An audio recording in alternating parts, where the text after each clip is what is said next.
Eberechi Eze to Arsenal. Can you imagine adding an elite left winger to play next to Saka, Rice, and Odegaard? Eze isn't just one of the best wingers in the Premier League. He's flat out one of the best players. He plays with elegance, gliding past defenders like they're not even there. He is one of those players that makes the game look easy. I mean, look at what he did to City in the FA Cup final. This is more what they were doing, and here's Munoz, who was very involved then. Oh, it's exactly the same. Eze arrives on the scene, the same as the semi-final. Arsenal already have a top right winger, but now it's time to give poor Saka some help on the left-hand side. If Arsenal want to continue having the likes of Havertz and Jesus as their main strikers, then they need another winger who can regularly get goals and assists. Because the false nine system can work as long as your output comes from other areas. The problem for Arsenal has been that Saka was the only winger regularly making things happen. According to Sky Sports, before his injury in December of 2024, 45% of Arsenal's attacks were coming from the right third of the pitch. That is not sustainable, guys. Well, Eze, he can help with that. His output has increased every single season at Crystal Palace. When he had first joined from QPR, there was excitement around him, but nobody knew how good he could truly be. The 17.8 million euros price tag was big, so people knew he had potential, but I don't think even the most optimistic Palace fan would have expected such a rise. He was initially brought in to help ease the creative burden on Zaha, and now, over the years, he has become one of the most lethal attacking players in the Premier League. Now, it hasn't always been easy. Injuries have slowed him down at times, but when he's been healthy, Eze is amazing to watch. He's actually able to beat his man, score goals, and create chances for fun. Unlike Martinelli, he doesn't just run for the sake of running. The 2025 season was his best season so far. 14 goals and 11 assists in all competitions. In Crystal Palace's FA Cup run, he was phenomenal. He scored in the third round. Bailey's there, but he's given it away. Eze turns, hits and scores. Fabulous stuff from Eberechi Eze. Quarterfinals. Beautifully done from Eze. Oh, it is a scintillating goal. Semifinals. Eze. Oh! And of course in the final.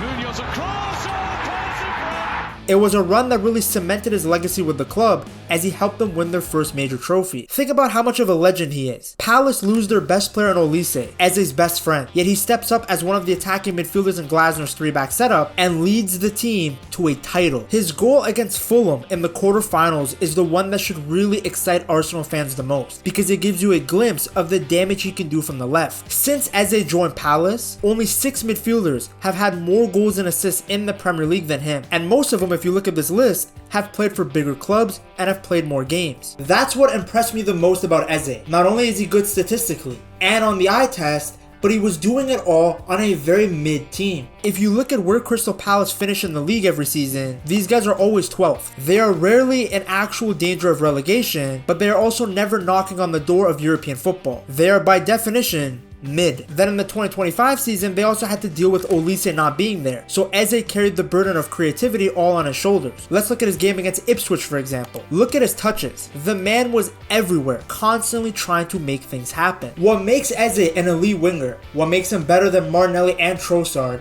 is that he's an asset both in transition and in tight spaces. Someone like Martinelli, for example, is super fast and explosive, but turns into the road runner in the attacking third against low blocks. Against Madrid in transition, he looked like Henry. Against Brentford, he should have had his Brazilian passport revoked. Trossard is better in tight spaces, but he's more of a finisher. He's great at shooting with both feet, but he isn't an elite creator like Eze. He isn't just gonna pick the ball up and beat 2 to 3 guys consistently the way Eze does. Only 4 attacking players completed more take-ons than the Englishman in the Premier League in the 2025 season. And not only did he take a lot of players on, his efficiency was also very good, slightly over 50%. Looking at this data from Sky Sports, you can see that Eze ranks very high in shots, take-ons completed, and chances created. The perfect categories to dominate as a winger. His duels won is also high, in case you guys are worried about his defensive work rate. He won the ball back in the middle and defensive third more than almost any other attacking player in the Premier League in the 2025 season. His numbers were also considerably more per game than Martinelli and Trossard. As I stated earlier, Eze can punish teams in transition with his speed and behind, but he can also create something out of nothing when everyone is parking the bus. As you can see in their heat maps, Trossard and Martinelli hug the touchline while Eze roams around in the middle more. Now of course a part of this is that the players are playing for different managers in a different system. Eze has different instructions under Glasner than what Martinelli and Trossard are told by Arteta, but it still gives you a glimpse into his potential, the damage he can do from the left wing. He can cause trouble on the touchline by staying wide, but he can also create havoc in the middle when he cuts in. Interestingly,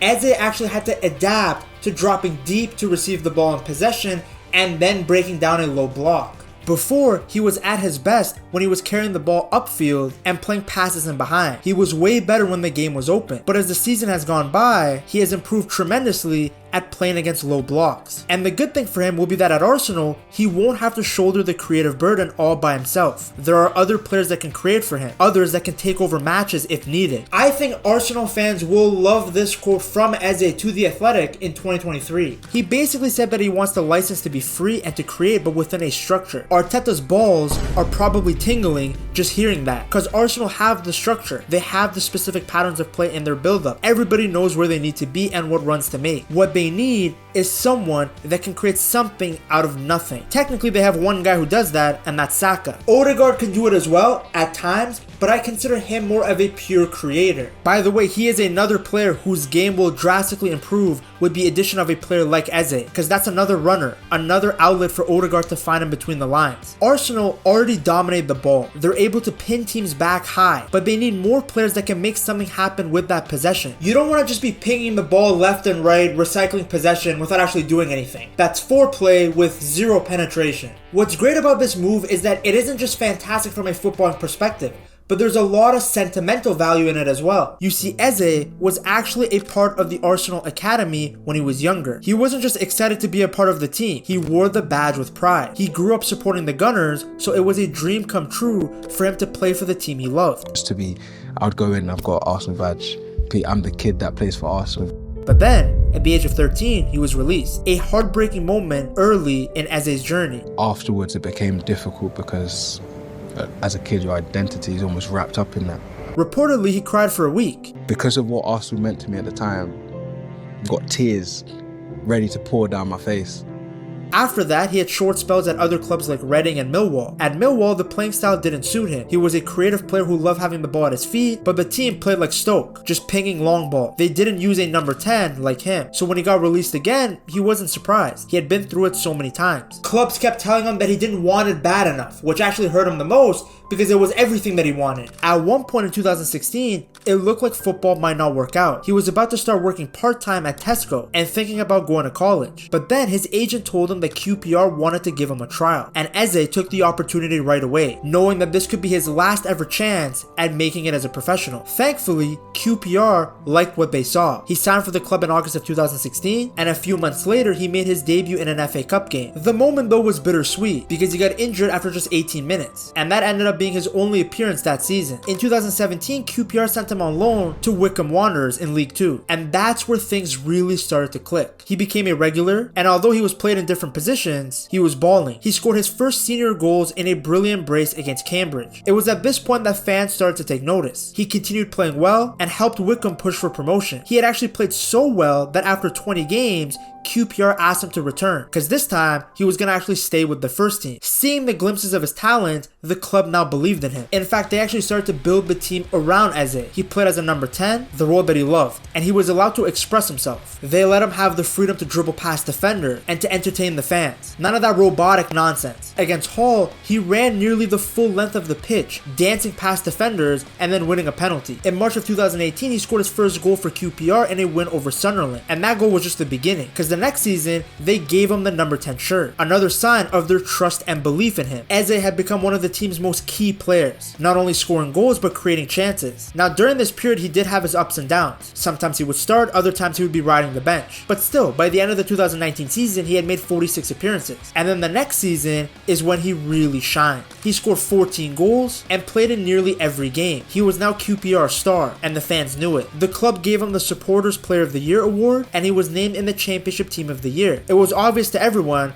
that he was Premier League ready. And Crystal Palace noticed this too, signing him for £17 million in August of 2020. It was a big move and an even bigger step up. He ended up making his debut in September and scored his first Palace goal in November, a wonderful free kick against Leeds. He actually had a very strong first season, but unfortunately a serious injury sidelined him for months in 2021. Still though, he came back stronger. He ended up even getting the number 10 shirt at Palace, and slowly he found his form again. In the 2023 season he caught fire, especially after Roy Hodgson returned as manager, as they scored 10 league goals and finished as Palace's top scorer. Him and Olise became one of the most lethal duos in the Premier League. When these guys were on the pitch at the same time, it was pure magic. They were pretty funny off the pitch too. Against Sheffield United, for example, Eze was electric. He scored twice and Olise had set him up beautifully for one of the goals. Interestingly enough, in the 2023 season, Olise had assisted Eze 7 times in the Premier League. Literally half of Eze's goals had come from Olise. Just take a look at this chart right here to get a breakdown of just how much the two of them created for the Eagles. While he was a fantastic player for Crystal Palace, there has never been a better time for a move.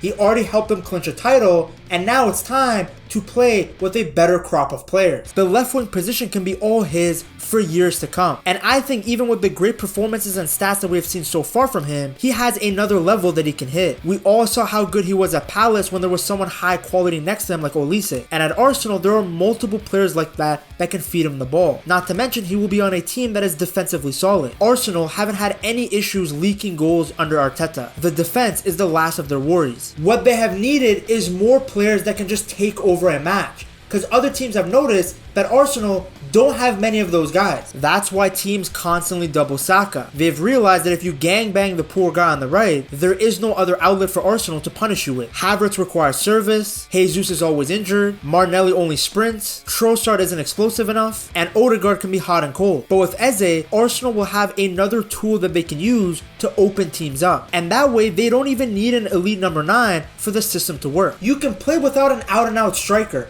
as long as your wingers can consistently get goals and assists. That's what Liverpool did. They dominated with Firmino, who facilitated the ball to Mane and Salah. Now, of course, I hope it goes without saying, I'm not saying Havertz is anywhere near Firmino. I'm just saying you can get away without an out-and-out number 9. Also, Havertz offers something that not many players can. He is super dominant in the air, which is very impactful if you can have players that can run off of him. With Arteta constantly signing these tall NBA players to be more dangerous from set pieces, Eze is a breath of fresh air. A technically excellent winger that can improve an area that the Gunners desperately need help with. In fact, you guys should get yourself an Eze jersey before anybody else at buygamejerseys.com and use code PETTALKS at checkout. Arteta's project is looking stronger and stronger, and although people want to clown him, the reality is that Arsenal have come a very long way. From being the laughingstock of the Premier League to a team that nobody wants to face, let's look at the rise of Arteta's Arsenal in this video right here.